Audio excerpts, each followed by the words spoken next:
Okay. Hi. I'm Daniel Whittington. I'm the Chancellor at Wizard Academy Whiskey Marketing School. Today is Hidden Drams. And what that is when I find a distillery that I think is cool and I want to talk about, or a whiskey that I think is cool and I want to talk about, that is either so small that the odds that you're able to get their product are highly unlikely, or the bottle release itself is so rare that the odds that you're going to get to experience it are unlikely. This is a craft distillery that is in Maine. It's called Maine Craft Distilling. And this bottle was brought for class, and Bill and Julie Seeger dropped it off during class as a gift to the vault. And I opened it before we were shooting today, and I was like, I want to talk, this is good, I want to talk about this one. I'm tired. I am 2 days of whiskey level 1 sommelier this week. We finished last night. Technically, I finished this morning because that's how late we were up. And now we're shooting. I'm so tired. So if my energy feels a little, hinky, that's why. So these guys started in 2012. They're now a 12-year-old distillery in Maine, founded by Luke Davidson and Fred Farber. And they make a bunch of other products. I think, and I could be wrong about this, I think this is their only whiskey. They are, they're malting the grain. I mean, that's crazy. Floor malted Maine grown barley. This is a Maine grain to bottle all the way through. Distilled by them, aged by them. I don't know how old it is, but it smells young.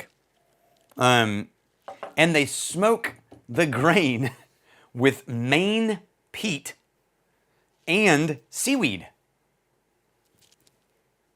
Never heard of that before. Totally unique. I'm not totally smelling seaweed.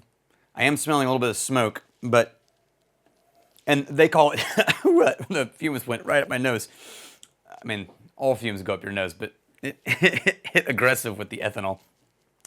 I'm so tired. Okay.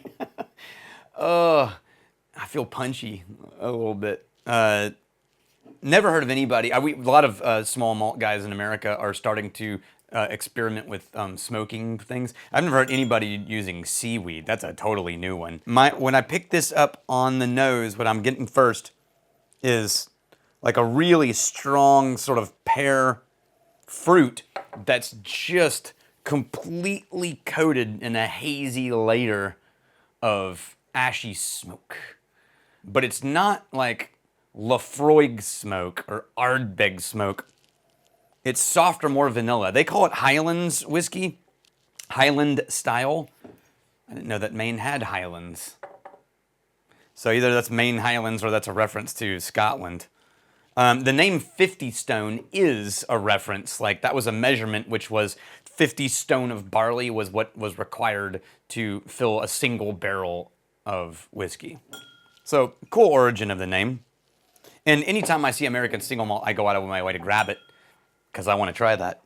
And I was looking for my water, which I left downstairs, which I'll get later. Okay.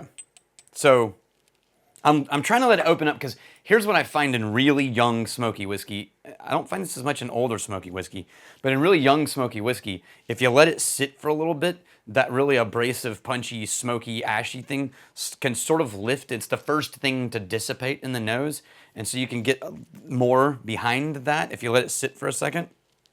It smells, I have no idea how old it is, but it smells really young, really grain forward, barley forward. But I'm okay with that. I would love to see this get older, but I like to see the progression. And when I got into distilling, you sort of are forced to develop a palate for new make so that you can understand where to make cuts and what makes a good new make cut and what makes a bad new make cut. And this is well cut. This is a solid, young malt. It's starting to turn more honey and almost granola. The fruit note subsided with the smoke. All right, let's try it. Oh, there it is. The smoke's back. Oh, it's a great palate. Still tastes young. I like the palate a little bit more than the nose. There's more going on with the palate.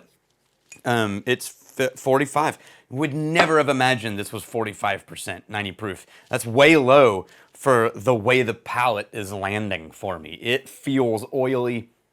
It feels viscous.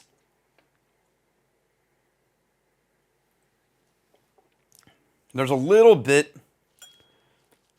of this sort of like shiny, sulfur is the wrong word, but there's this shiny sort of funk note, metallic-y to the back aftertaste of this that switches the vanillas and the honeys into sort of an aspartame kind of direction. But then the lingering smoke sort of dominates all of that and buries it again. So the real aftertaste is just smoky with a hint of sweetness to lighten the touch. It's getting more green in the nose as it sits. Yeah, interesting. I'm really interested to see what happens next with these guys and a little bit further along. I'm really excited about the cool things that are happening with the American single malt scene, and the Edinburgh Whiskey Academy is just putting the finishing touches on their online American single malt certification. And so I'm currently watching those videos and experiencing it just because they have a few of us like going through it and offering feedback. And they did a great job, and they hosted some really wonderful conversations with like original founding godfathers or grandfathers of American single malt. And as a whiskey nerd and as a American single malt fan, it's I'm really excited to tell you guys about it when it's finally ready to go. I don't know that I would keep going back to this, but I'm enjoying it right now. And if I was there, I would definitely look forward to drinking it with them. I want to see this get older. I want to see what happens next. That's what I want to see. I feel like it's very promising is what I'm tasting. A lot of potential. Kid, you got a lot of potential. All right. Cheers to you. I'm really glad you're here. Also, like and subscribe. Actually, I think the button's in multiple places, but like and subscribe. Yeah, chick, chick, chick.